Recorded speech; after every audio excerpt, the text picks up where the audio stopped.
Hi yours welcome to our channel. ప్రస్తుతం మనతో పాటు భరద్వాజ్ గారు సీనియర్ జర్నలిస్ట్ ఉన్నారు. వారితో ఒకసారి మాట్లాడదాం. సార్ నమస్కారం సార్. నమస్తే అండి. సార్ ప్రకాష్ రాజ్ గారు మరోసారి పవన్ కళ్యాణ్ గారి పైన తీవ్రమైన విమర్శలు కామెంట్స్ అయితే చేశారు సార్. ఒక తమిళ ఛానల్ కి ఇచ్చిన ఇంటర్వ్యూలో అంటే పవన్ కళ్యాణ్ గారిని ఒక ఫుట్బాల్ తో పోల్చారు. అండ్ ఫుట్బాల్ ని ఎవరు తంతారో ఆ ఫుట్బాల్ కి ఏం తెలియదు, అలా తన్నుకుంటూనే ఉంటారని చెప్పేసి కామెంట్స్ చేస్తారు. ఒక అవకాశవాది అని కూడా చెప్పేసి అంటున్నారు. అసలు ఎందుకు ప్రకాష్ రాజ్ గారు ఈ విధంగా పవన్ కళ్యాణ్ గారిని టార్గెట్ చేస్తున్నారు? ఎందుకు ఈ రకంగా ఒక్క పవన్ కళ్యాణ్ గారి పైన ఇటువంటి కామెంట్స్ చేస్తున్నారు సార్? మరి ఈ కామెంట్స్ పైన మీ ఒపీనియన్ ఏంటి సార్? ప్రకాష్ రాజు లేని మాట ఏం అనలేదు. చాలా మందికి ఉన్న అభిప్రాయమే ఆయన ప్రకటించాడు, అంతకు మించి ఏమీ లేదు. అంటే పవన్ కళ్యాణ్ మొదటి నుంచి తన్ని తాను ప్రపంచానికి ఒక పద్ధతిలో ప్రొజెక్ట్ చేసుకుంటూ వెడుతున్నాడు. ఆ ప్రొజెక్షన్స్ మీద జనాలకి కొన్ని అంచనాలు ఏర్పడతాయి. అట్లా ప్రకాష్ రాజుకు కూడా కొన్ని అంచనాలు ఏర్పడినాయి. ప్రకాష్ రాజుకి ఏర్పడిన అంచనాలు చాలా మందికి ఏర్పడ్డాయి, ఒకళ్ళు కాదు. నేను చాలా మందిని చూసా. ఇప్పుడు ఆయన కాంపౌండ్లో ఆయనే చెప్పినట్టుగా ఆయన ఒక దశలో గద్దర్ అన్నాడు. గద్దర్తో మాట్లాడాడు. కొంత లెఫ్ట్ మూమెంట్ పట్ల ఆయన అనురక్తితో ఉన్న సందర్భాలు ఉన్నాయి. ఆయన చెగువేరా అనేవాడు. యాక్చువల్గా చెగువేరా సిద్ధాంతం ఏమిటి? విప్లవకారుడు ఒక ప్రాంతానికి ఒక వ్యవహారానికి పరిమితం కాకూడదు, వాడు నిరంతరం అంటే విప్లవాన్ని ఎగుమతి చేయటం అనేది ఆయన ప్రోగ్రాం.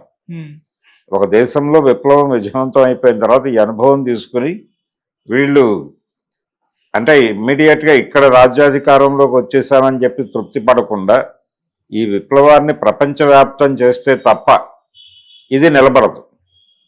పక్కన ఇలాంటి సమాజమే ఉండి మనం ఇక్కడ విప్లవం సాధిస్తే రేపో ఎల్లుండో దాని ప్రభావం ఇక్కడ పడి ఇది పోవచ్చు. అందుకని ఈ విప్లవాన్ని ఎగుమతి చేయటం అనే కాన్సెప్ట్తో ఆయన క్యూబాలో యుద్ధం జరిగిపోయి అక్కడ సక్సెస్ అయిపోయిన తర్వాత కూడా ఆయన వెళ్ళిపోయాడు, అక్కడేం నిలబడలేదు. వెళ్ళిపోయిన తర్వాత ఇంకొక చోట కదా ఆయన చనిపోయింది. ఇలా ఒక స్పిరిట్తో ట్రావెల్ అయినటువంటి జీవితం అది నాకు ప్రేరణ అని చెప్పాడు. చెప్పి బలంగా ఆర్గ్యూ చేయటం మాత్రమే కాదు, ఆయన సినిమాల్లోనూ అక్కడ ఇక్కడ చెగువేరా ఇవి ఉంటాయి. అలాగే ఈ మధ్య ఆయన చెప్పుకున్నట్టుగా ఒక వేదిక మీద, గేమ్ చేంజర్ వేదిక మీద ఆయన మాట్లాడాడు పవన్ కళ్యాణ్.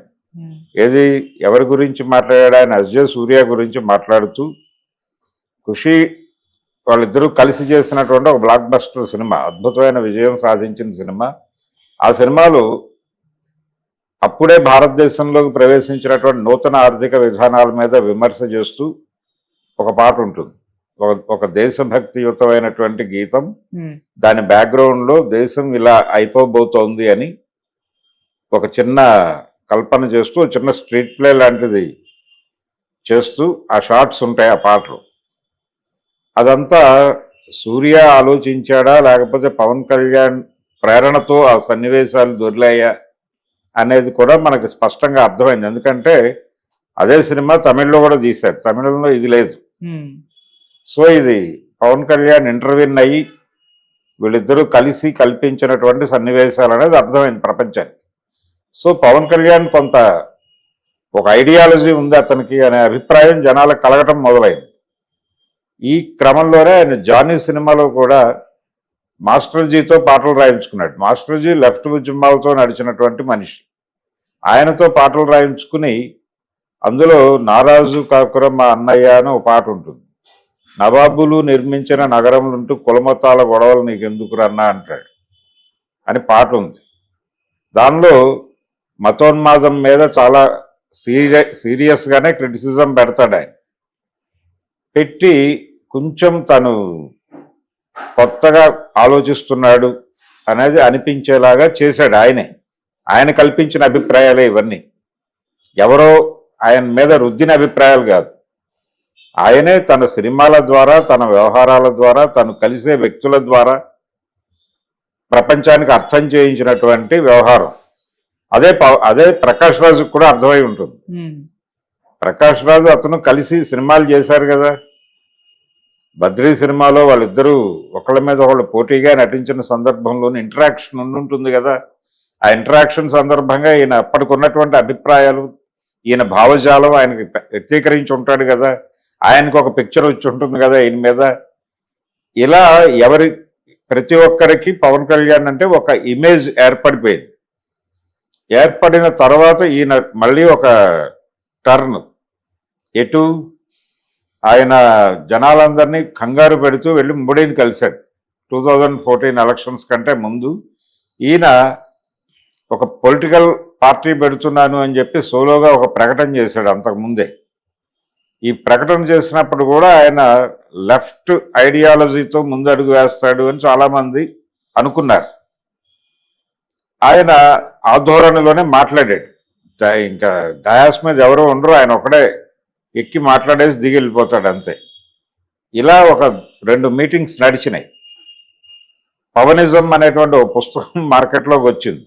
ఆయన అనుమతితోనే వచ్చింది అది అనేది అందరికీ తెలిసిన విషయం. ఇలా మొదలై ఆయన నెమ్మదిగా వెళ్ళి నరేంద్ర మోడీని కలిసి నరేంద్ర మోడీ అంతటి అద్భుతమైన నాయకుడు లేడు అని చెప్పడం చాలామందిని గాయపరిచింది. అంటే ఆయన మీద అభిప్రాయాలు, నేను ఈ అభిప్రాయాలు కల్పించానా మీకు, నేను అది కల్పించుకోవడం మీ భ్రమ అని ఆయన కోప్పడొచ్చుగాక పవన్ కళ్యాణ్. కానీ ఆయన అలా నరేంద్ర మోడీని కలిసి ఉంటే సరిపోయేది, కానీ ఆయన అక్కడితో ఆగలేదు. ఒక అడుగు ముందుకేసి ఆయన్ని ఈ దేశానికి విముక్తి ప్రసాదించడానికి వచ్చినటువంటి ఒక అతీత శక్తి పంపించిన దైవదూత, అంటే దాదాపు ఆయన్ని దేవదూతగానే మాట్లాడేశాడు. ఆ తర్వాత తానే దైవము అని కూడా అనేసుకున్నాడు ఆయన. అదొక ధోరణి. ఇలా పవన్ కళ్యాణ్ గారు ఓపెన్ అయ్యాడు. ఓపెన్ అయ్యి 2014 ఎలక్షన్స్లో ఆయన బయట నుంచి మద్దతు ఇచ్చి, అంటే ఇంటర్నల్గా మద్దతు ఇచ్చి పోటీలో లేకుండా కూటమి ప్రభుత్వం ఏర్పాటులో తన వంతు కృషి చేశాడు. ఆ 3 పార్టీలు కలిసే ఎన్నికలకు వెళ్ళాయి, జనసేన, బీజేపీ, టీడీపీ. ఆ తర్వాత 2019 ఎలక్షన్స్కి వచ్చేసరికి ఈయన ఆ 2 పార్టీల మీద విమర్శ చేశాడు. నరేంద్ర మోడీ మీద విమర్శలు చేశాడు, అలాగే చంద్రబాబు అండ్ లోకేష్ మీద విమర్శలు చేసి తీవ్రమైన ఘాటు విమర్శలు గుంటూరు జిల్లాలోనే చేసి ఆయన లెఫ్ట్ పార్టీలతో కలిసి ఎన్నికలకు వెళ్ళాడు. ఇదొక యూటర్న్. అంటే 2014లో ఒక టర్ను, 2019లో లెఫ్ట్ టర్ను, మళ్ళీ ఆయన 24 ఎలక్షన్స్కి ముందు అంటే 19 ఎన్నికల్లో ఆయనకి ఘోర పరాభవం సంభవించిన మరుక్షణం ఆయన ఎన్నికల ఫలితాల అనంతరం తిరిగి ఏ కమ్యూనిస్ట్ పార్టీ గడప తొక్కలేదు. అదొక విచిత్రం. ఇప్పుడు జనరల్గా ఎన్నికల ఫలితాల అనంతరం కూర్చుని సమీక్షించుకోవడం లాంటి పని కూడా చేయలే. రిజల్ట్స్ వచ్చిన తర్వాత కొంతకాలం మౌనంగా ఉండిపోయాడు ఆయన. ఉండిపోయి నెమ్మదిగా జగన్ మీద విమర్శలు చేయటం మొదలుపెట్టాడు. జగన్ ప్రభుత్వం మీద మాట్లాడటం మొదలుపెట్టి ఈ క్రమంలో ఈ పాలన నుంచి రాష్ట్రాన్ని విముక్తి చేయాలంటే అని ఒక స్టాండ్ తీసేసుకున్నాడు. ఏది అందరికంటే ముందే ఈ స్టాండ్ ప్రకటించి అన్ని పార్టీలు కలిసికట్టుగా నిలబడి రాక్షస పాలన అంతం చేయాలి అన్నాడు. ఆ లెవెల్ ఎక్స్ప్రెషన్స్ ఇచ్చాడు ఆయన. ఇచ్చి అక్కడి నుంచి సాగు చేసుకుంటూ ఆయన 24 ఎలక్షన్స్కి తిరిగి భారతీయ జనతా పార్టీ తెలుగుదేశం ఫోల్డ్లో నిలబడి యుద్ధంలో 100% విజయం సాధించినట్టుగా ప్రపంచానికి చాటుకున్నాడు. ఇప్పుడు ఇది పొలిటికల్ కెరియర్కి సంబంధించి. ఐడియాలజీకి సంబంధించి ఆయన ఆ మధ్య చూసాం, ప్రాయశ్చిత్త దీక్ష అనే పేరుతో ఆయన చేసిన గందరగోళం. అంటే ఒకప్పుడు నవాబులు నిర్మించిన నగరములుంటూ కులమతాల గొడవలు నీకెందుకు రన్నా అని పాడిన వ్యక్తి ప్రాయశ్చిత్త దీక్షలు చేయటం, ప్రసాదం కలుషితమైపోయిందని ఆయన ఎక్కడ ఆత్మహత్యకు పాల్పడతాడో, తనని తాను ఈ ప్రాయశ్చిత్తం పేరుతో తాను ఎక్కడ నిర్మూలించుకుంటాడో అని భయం కలిగించే లెవెల్లో ఆయన అభినయం నడిచింది పవన్ కళ్యాణ్. చాలా అగ్రెసివ్గా మాట్లాడాడు ఆ రోజు ప్రాయశ్చిత్త దీక్ష సందర్భంగా. పైగా అంతకుముందు కొండగట్టు దగ్గర మాట్లాడుతూ చాలా అగ్రెసివ్గా ఆయన సనాతన ధర్మము అవి ఇవి అని చాలా అగ్రెసివ్గా మాట్లాడాడు. ఆయన రకరకాల విన్యాసాల్లో భాగంగా ఈయన ప్రయాణం చాలా కాన్షియస్గా జల్సా సినిమా దగ్గర నుంచి ఈయన టర్న్ కనిపిస్తుంది టువర్డ్స్ రైట్. ఆయన లెఫ్ట్ నుంచి రైట్కి జరగటం అనేది జల్సా నుంచి విజిబుల్గా కనిపిస్తుంది. ఈ ప్రయాణం అంతా ప్రజలు చూస్తూనే ఉన్నారు. ఇదేది హైట్ కాదు కదా, ప్రకాష్ రాజ్ ఎలా చూశాడో అందరూ చూశారు. ఆయన లెఫ్ట్తో నడవటము చూశారు, ఆయన బీజేపీతో నడవటము చూశారు, సిపిఐ సిపిఎంలతో కలిసి కదా ఆయన ప్రయాణం చేసింది. ఇక్కడ విపరీతమైనటువంటి ఒక రకమైన సనాతన ధర్మము అనే దీంతో మాట్లాడుతూ ఆయన ఒక అగ్రెసివ్ స్టాండ్ ప్రకటించాడు ఒక సభలో. ఆ అగ్రెసివ్ స్టాండ్ ఏంటంటే ఇక్కడ ఎవరు చేతులు ముడుచుకుని లేరు అన్నాడు. యూట్యూబ్లో ఉంది, అది చూడండి. ఇక్కడ ఎవరు చేతులు ముడుచుకుని లేరు, మా ధర్మానికి విఘాతం కలిగించే ప్రయత్నం ఎవరు చేసినా వాళ్ళని దునుమాడి తీరుతాం అన్న లెవెల్లో మాట్లాడాడు ఆయన.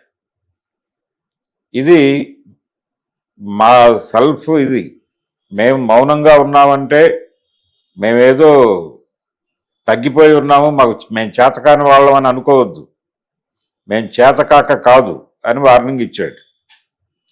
ఈ చేతకాక కాదు, ఈ వార్నింగులు ఇవన్నీ కూడా హిందుత్వాన్ని ప్రమోట్ చేస్తున్న వాళ్ళు కూడా బహిరంగంగా అనటానికి కొంచెం ఇబ్బంది పడే స్టేట్మెంట్స్ను కూడా ఈయన అలవోకగా చేసుకుంటూ వెళ్ళిపోయాడు. ఇది ఒక వేరే టర్న్. ఈ టర్న్లన్నీ ఎవడు కొత్తగా చెప్పక్కర్లేదు, ఆయన చెప్పింది అదే వాస్తవమే చెప్పాడు. ప్రకాష్ రాజ్ ఇంకొంచెం తగ్గి చెప్పాడు, తగ్గి వినమ్రంగా చెప్పాడు. ఆయన పవన్ కళ్యాణ్ ఏమీ ఇబ్బంది పెట్టలేదు నా ఉద్దేశంలో. పవన్ కళ్యాణ్ గురించి జనరల్ అజంప్షన్ చెప్పాడు అంతవరకే. ఆయన పవన్ కళ్యాణ్ కదలికలు ప్రపంచం ముందు ఉన్నాయి కదా, ప్రపంచానికి ఒక అభిప్రాయం ఉంది కదా పవన్ కళ్యాణ్ అంటే. ఈ ప్రయాణంలో ఆయన మళ్ళీ మొన్న మాట్లాడుతూ ఏది ఈ హడావుడులు అన్నీ అయిపోయిన తర్వాత ఆయన ఇటీవల కాలంలో మాట్లాడుతూ ఒక ఇక్కడే పిఠాపురంలో జరిగిన సభలో మాట్లాడుతూ నేను ఒక విప్లవకారుణ్ణి అని ప్రకటించుకున్నాడు తను. ఇంకొక టర్న్, నేను విప్లవకారుణ్ణి, ఆయుధం పట్టుకోవాల్సిన వాడిని ఎన్నికల్లోకి వచ్చా అన్నాడు. అంటే సాయుధ పోరాటం నా ఎజెండా అని ప్రకటించుకోవటం, అలాంటి ఐడియాలజీ నాది. ఆ ఐడియాలజీ నుంచి ఎన్నికలలోకి వచ్చా, వీళ్లతో కలిసి ప్రయాణం చేస్తున్నా అన్నాడు. సరే, ఓకే, మీరు పొలిటికల్గా ఎన్నికల ద్వారా ఏదో చేయాలి అనుకున్నారు, అంతవరకు మాకు అభ్యంతరం లేదు. విప్లవకారుణ్ణి, ఆయుధం పట్టుకోవాల్సిన వాడిని, అడవిలోకి వెళ్ళిన వాడిని, ఇవన్నీ మాట్లాడేసి మళ్ళీ ఈ గోల ఏమిటి, ఈ సనాతన ధర్మం గోల ఏమిటి, లేకపోతే ప్రాయశ్చిత్త దీక్షలేమిటి, ఈ గోల ఏమిటి, ఈ రెండిటికి మ్యాచ్ కుదరక జనాలు కన్ఫ్యూజ్ అవుతున్నారు. పైగా ఈ రెండిటికి ఒక వంతెన కట్టి కమ్యూనిస్టులు అయినంత మాత్రాన, మార్క్సిస్టులు అయినంత మాత్రాన వాళ్ళ మతం మీద ప్రేమ లేకపోతే ఎలాగా అనేదాకా పట్టుకెళ్తున్నారు ఈ ధోరణి కలిగిన వాడు. ఇలాంటి అనేక ఆలోచనలకి ఆయన అవకాశం కల్పిస్తూ లెఫ్ట్ రైటు మొత్తాన్ని తన వెనకే కట్టేసుకుని మాట్లాడేస్తున్నాడు ఆయన. అదేదో భగవద్గీతలో కృష్ణుడు చెప్పినట్టు వేదాలలో సామవేదం నేనే, పక్షులలో గరుత్మంతుడిని నేనే, ఇలా చెప్పుకుంటూ వెళ్తాడు. అంటే ప్రతి చోట ఆ సూపర్ ఇదేదైతే ఉందో అది నేనే అని చెప్పుకుంటూ వెళ్తాడే. అలా ఈయన కూడా ఎక్కడ ఏ ఐడియాలజీలో అద్భుతం ఉన్నా ఆ అద్భుతం నేనే అని చెప్పుకునే ప్రయత్నం చేస్తాడు. ఇదొక వ్యవహారం పవన్ కళ్యాణ్లో కనిపించేటువంటి ఒక విపరీత ధోరణి అది. అందుకని చాలా ప్రమాదకరమైన వ్యక్తి ఆయన. ఆయన ఏ క్షణంలో ఎట్నుంచి ఎటైనా కత్తి తిప్పగలడు. జంజాల్ గారి డైలాగ్ ఉంటుందో, సినిమా డైలాగ్, చినుక్కి చినుక్కి మధ్య కత్తి తిప్పగల యోధుడు అని. అలాగా చినుక్కి చినుక్కి మధ్య కత్తి తడవకుండా తిప్పగల యోధుడు పవన్ కళ్యాణ్ అని మనం అనుకోవాలి. అందుకని పవన్ కళ్యాణ్ గురించి ప్రకాష్ రాజు గారు చెప్పింది 10% మాత్రమే, 90% ఆయన మాట్లాడలేదు. పాపం చాలా గౌరవం ఉంది పవన్ కళ్యాణ్ అంటే ప్రకాష్ రాజుకి. అనవసరంగా దాన్ని వివాదం చేస్తున్నారు కానీ పవన్ కళ్యాణ్ని ఎండగట్టాల్సినంత ఎండగట్టలేదు. ఓల్డ్ సేయింగ్ ఉంది, అంటే నీ శత్రువుని నువ్వు విమర్శించాల్సినంతగా విమర్శించకపోతే నీ మిత్రుడిని ప్రేమించాల్సినంతగా ప్రేమించలేవు అని ఒక ఓల్డ్ సేయింగ్ ఉంది. అలా ఇతను ప్రమాదకరము అనే విషయం మీకు అర్థమైనప్పుడు అతన్ని విమర్శించడానికి మొహమాట పడద్దు అనేది సిద్ధాంతం. అందుకని ప్రకాష్ రాజు గారు ఎందుకు మొహమాట పడ్డాడో నాకు అర్థం కాలేదు. బహుశా ఇవన్నీ ఆయన కూడా చదువుకుని ఉంటాడు, అందుకని ఆయన చాలా ఓపెన్గా మాట్లాడి ఉండాలి. పైగా తమిళ ఛానల్కి ఇచ్చిన ఇంటర్వ్యూ అది. అక్కడ జనరల్గా వచ్చినటువంటి ఒక క్వశ్చన్కి రెస్పాండ్ అవుతూ ఆయన చాలా క్యాజువల్ టాక్ చేశాడు. చాలా క్యాజువల్ టాక్లోనే మాట్లాడి